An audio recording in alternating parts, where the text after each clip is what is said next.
Hello, my name is Hans and today we'll be changing the front wheel bearing on a 2003 Discovery.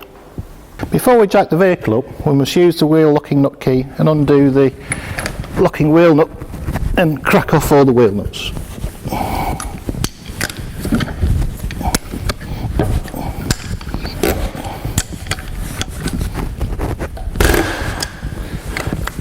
Now we can jack up the vehicle. Okay, we've removed the wheel nuts, take the last one out, and first of all we just remove the road wheel, and we need to take out this centre cap so we can undo the drive shaft nut. It should just push out. Then we need to refit the wheel. So we've refitted the road wheel, just placed a couple of wheel nuts and tightened them up, and we've lowered the vehicle so the tyre is sitting on the ground. We can now undo the main drive shaft nut. It should be quite tight. Here we go. That's cracked off, and now we can jack it back up and remove the road wheel. As you can see, we've jacked up the vehicle under the differential part of the front axle, and we used an axle stand under the near side front axle to support the area where we're working. We can now remove the two wheel nuts we've fitted and take off the road wheel.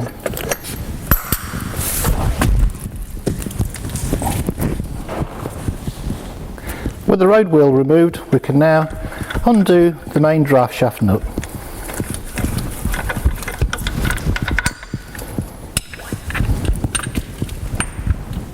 First of all, we remove the two brake caliper bolts, top and bottom, and then the hose has a clip that slides in. If we pull that out, then we can release the hose from that bracket. Also release the ABS hose as well. Okay, next we've removed the two carrier securing bolts from the rear, and now we've undone those, we can take the pads out and remove the carrier. Now we can remove the securing screw, and hopefully it'll come out without too much trouble.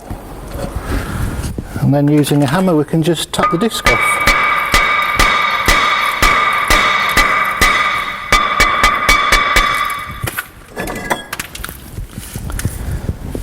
To remove the ABS sensor, we have to undo this little screw here. Mine was fairly corroded in, but I managed to get it off. And this cable is secured by a little bracket under the head of this bolt here, so this needs to be undone, and that'll release the bracket. Now we can remove the ABS sensor. Finally, undo all the four bolts, and then the hub should release with the bearing.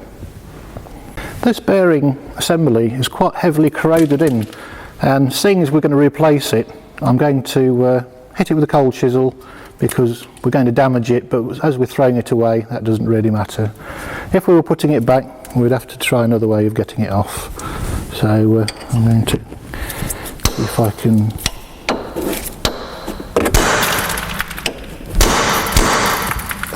and we've managed to break the rust bead, and now it's loose. We can carefully withdraw it off its splines, and you can see that's all the rust that's been holding it in. With the bearing hub removed, we can now remove all the rust and scale and clean up the hub where the new bearing is going to fit.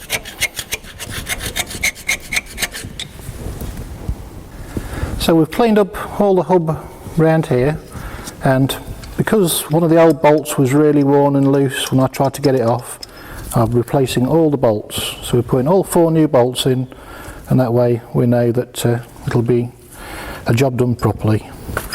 Also, the new hub comes with its ABS sensor with it, so we're going to remove this one out of the way and put that bracket onto the new cable. Carefully put the ABS cable, feed it through, and then we can mount the hub onto the drive shaft.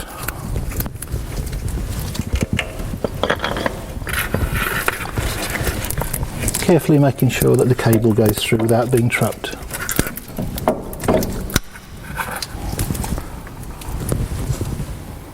So we refitted the bearing hub and carefully positioned the cable with the bracket at the back and put the 4 bolts in, and now we've just tightened them all up to 100 Newton meters. We've done 3 of them and this is the last one. That's all tight. We can now put the disc back on. Okay, now we're ready to fit the disc back onto the hub. Make sure that we clean the surface and any loose rust and scale that may get trapped in between that face and the disc.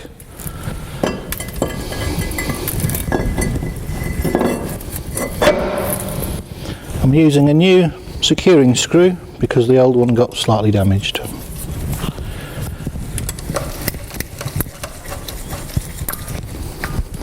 Now we can refit the pad carrier.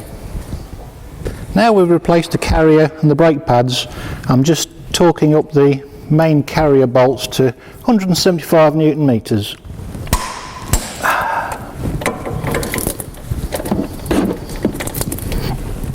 Yep, and they're tight.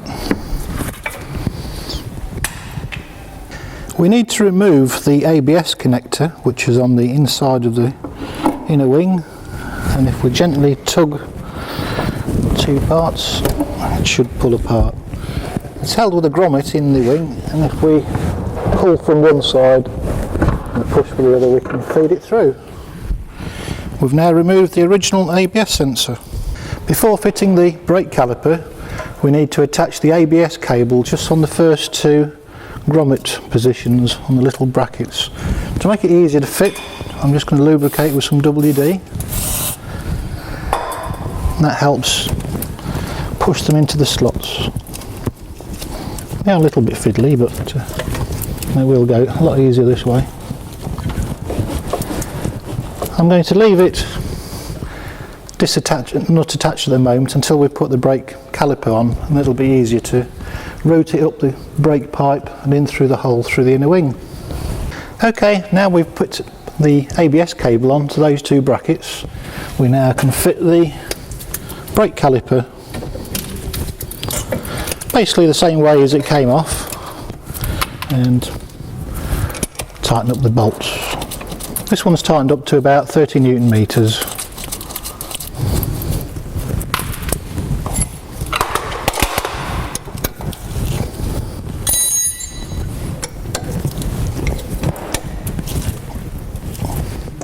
Next is to attach the brake hose into the bracket, and we need to find the little clip that secures that in position.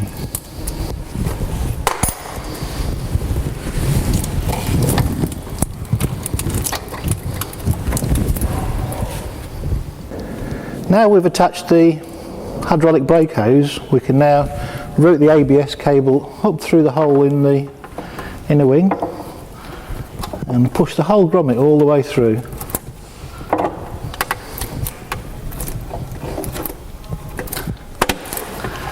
Now we can attach the lower bit into this slot here.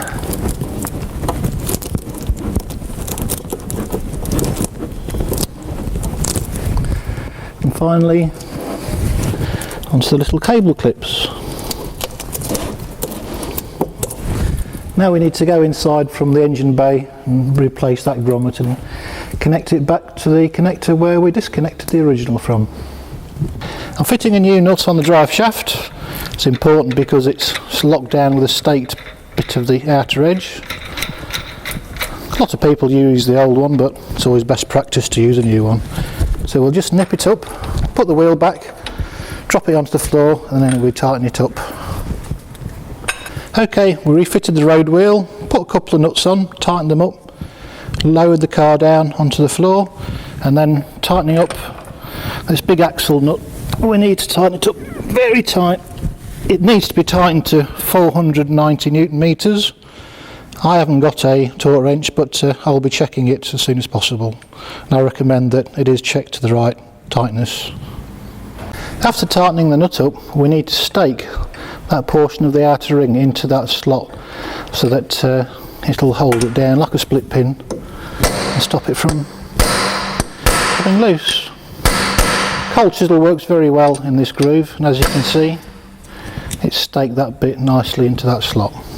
We've now refitted the wheel, lowered it back onto the floor, tightened up all the wheel nuts up to 140 Newton meters, and then lastly replaced the centre cap.